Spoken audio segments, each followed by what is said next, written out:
morning, Your Honors. Good morning. May it please the Court, Jared Beck on behalf of Appellant Lisa Lehman.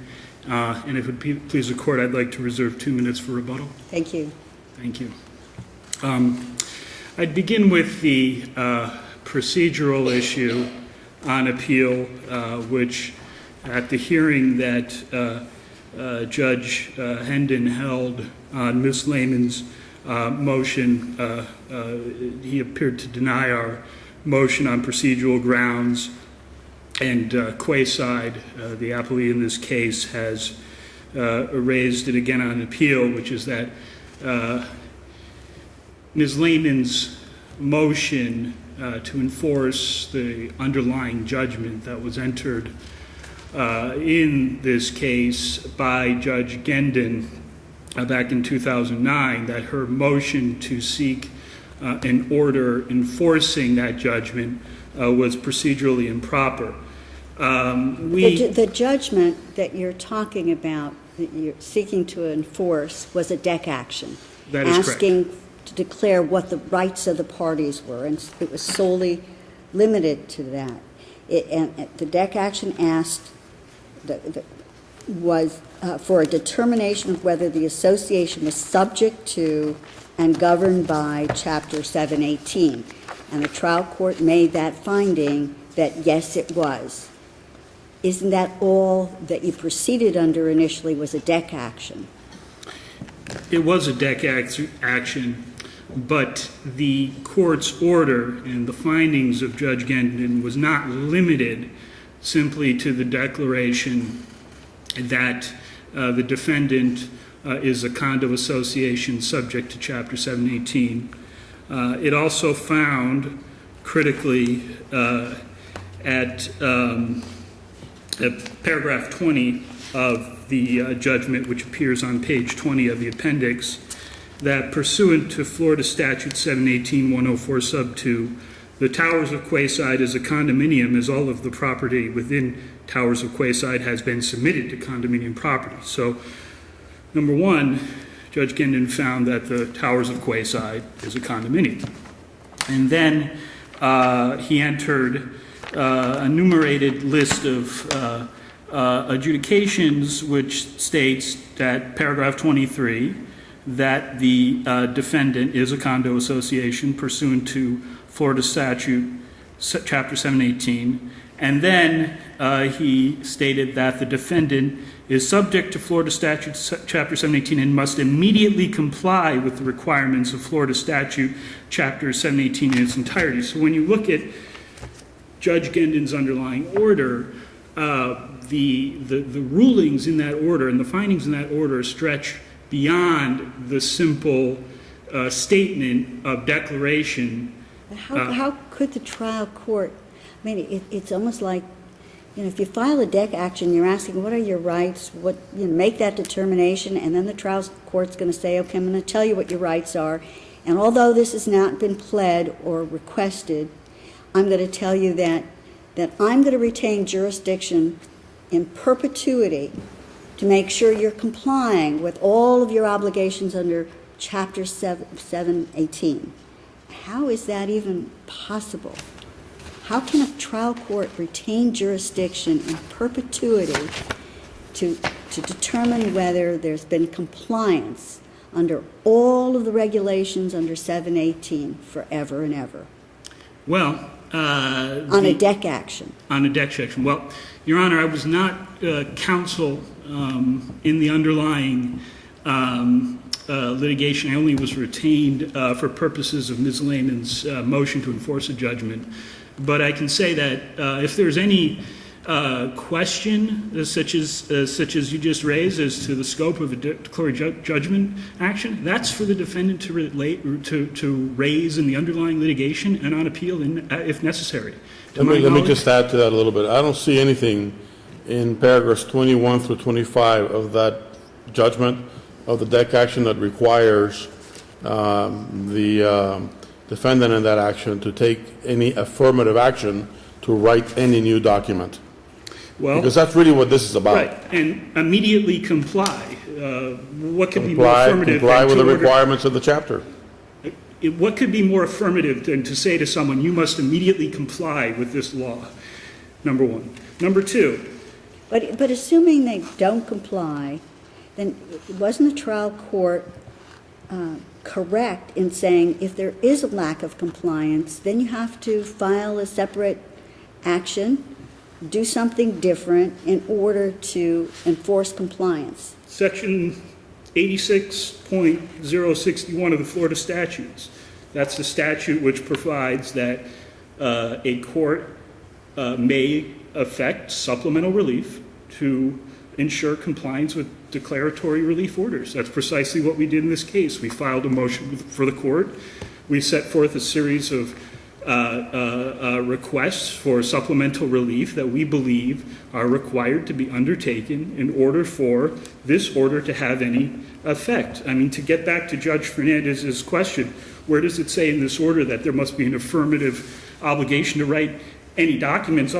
I cited chapter or paragraph 24 of the judgment, but going back to paragraph 20, it says that Towers of Quayside is a condominium. 20 is a finding. That's a finding. 20 is not a judgment. 20 It's a is not an finding. order. It's a finding. 21 to Judgment is 25 binding. are the judgment and order of the court. So we have a judicial finding that there's a condominium, but there's no condominium declaration. That can't be. Can't be as a matter of Florida law. Every condominium has to have a condominium declaration. It's fundamental. We cited cases which say that the declaration of condominium is akin to the constitution of a condominium. And so the chapters 718 regulations, they take effect through the declaration of condominium. If you don't have a declaration of condominium in play, then you don't have compliance with chapter 718. So what could this order possibly have meant? To say you have to comply with 718, but you don't have a condominium declaration? I mean, that makes the order senseless. It appears that this whole scenario really sheds a lot of light on how strange it would be to try to enforce this action in in perpetuity. I mean, you brought the motion to enforce 7 years after the judgment was issued, and it was actually, I think, 3 years or 4 years after the department itself denied you the remedy you are now seeking from the trial court. It appears that this could go on forever, even when you get adverse rulings from the department itself. Well, my client was not represented by counsel when she did that. And the reason she wasn't is You mean the because... DBPR complaint? Right, I didn't do that. That was my client acting on her own behalf. Well, that's her choice, isn't it? That's her choice, and the reason she did that She has is to live because with her it. counsel left the case. And she has to live with Her it. counsel left the case. The counsel was representing her in the underlying case, said he had a conflict, couldn't represent her anymore, so she did what she could as a pro se to try to get this order enforced. But there was a ruling, regardless of whether Not a binding ruling, it's the enforcement of a court order. The DBPR doesn't have any jurisdiction over whether or not a court's order should be enforced. Could that not have been appealed?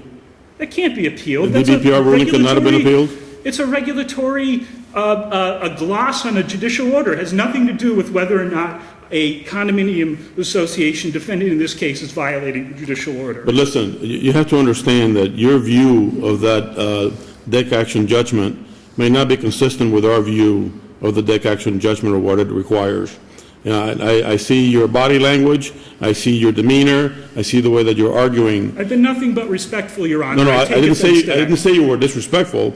Okay. I'm seeing a lot of passion in your argument. Maybe I'm reflecting 7 years in a Kafkaesque legal system that my clients bring to this case. Is that how you see it?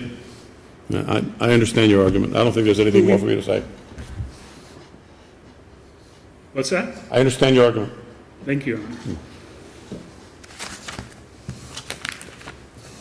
And we waited a year and a half for the underlying hearing, so I apologize if I'm frustrated, but the order we got from the judge was to have us seek an extraordinary writ, which baffles me what that would even mean. But unless the court has any further questions.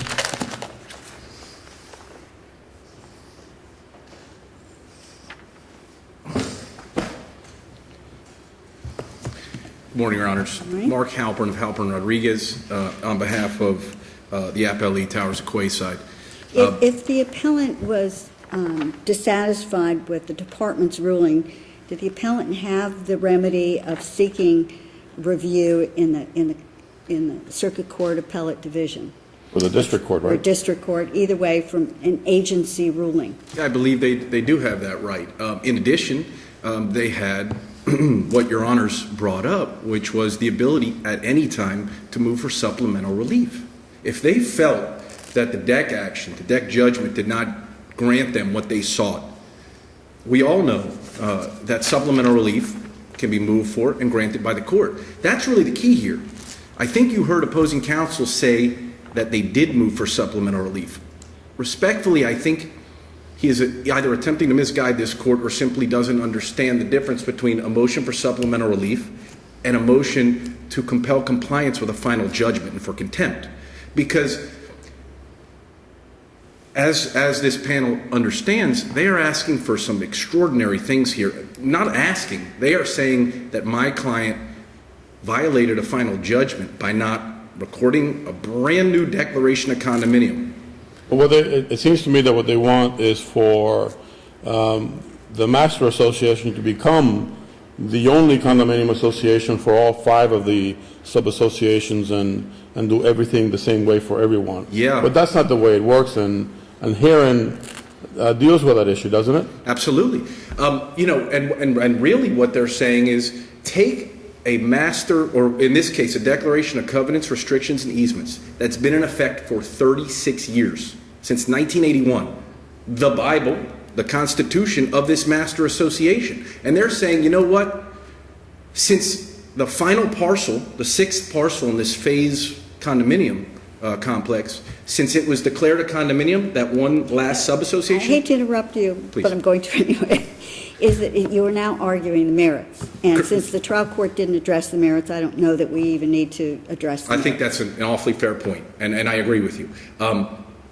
I was simply attempting to respond and maybe a little off subject to Judge Fernandez's comment, but frankly, I think that this is absolutely an issue of law. I don't think that this court had the authority to grant this motion. There was no supplemental relief ever given, and I don't want to repeat myself to the panel, but there was simply no direction to the Towers of Quayside to do the things that the appellant was arguing were not done and therefore were violations of the final judgment. And I want to try to stay away from frankly the underlying argument which you caught me getting into, which is really the facts and would have been the subject of possibly a motion for supplemental relief had it ever been requested. But I really find or believe that this appeal is limited to that issue. Is the court found the relief wasn't requested, and therefore that my client, the Master Association, was not in violation of the court's order. And I'm happy to field questions, but to kick around the facts, Judge Rothenberg, as you pointed out, would probably be inappropriate at this stage. Thank you very much. Thank you, Your Honor. Counsel, you do have 2 minutes left for rebuttal. Thank you, Your Honor. I'm just going to address the issue of procedure. If the issue comes down to whether or not we went through the proper procedure to enforce a declaratory judgment, then basically the court would have to find that the document that we filed at Appendix 6, which we titled Motion for Order Compelling Defendant to Comply with Amended Final Summary Judgment and for Order to Show Cause Why Defendant Should Not Be Held in Contempt, and then goes on to request various forms of relief from the court, does not comply with the letter of Florida Statute 86.061, which describes how a litigant obtains supplemental relief under a declaratory judgment action. And the only thing I could possibly think of is that the document doesn't use supplemental relief in its title or reference the statute, but I think that that's the kind of ruling that would be very tragic indeed, to say that we hadn't followed the proper procedure, because we filed a motion, we asked for a hearing, we had an evidentiary hearing, the judge even rejected their procedural argument at the outset, and so I don't think there's any question as a matter of Florida law or based on this record, that we didn't follow the proper procedure under Section 86.061 Florida statutes to seek enforcement or supplemental relief pursuant to declaratory relief action. Thank you very much, Your Honors. Thank you very much.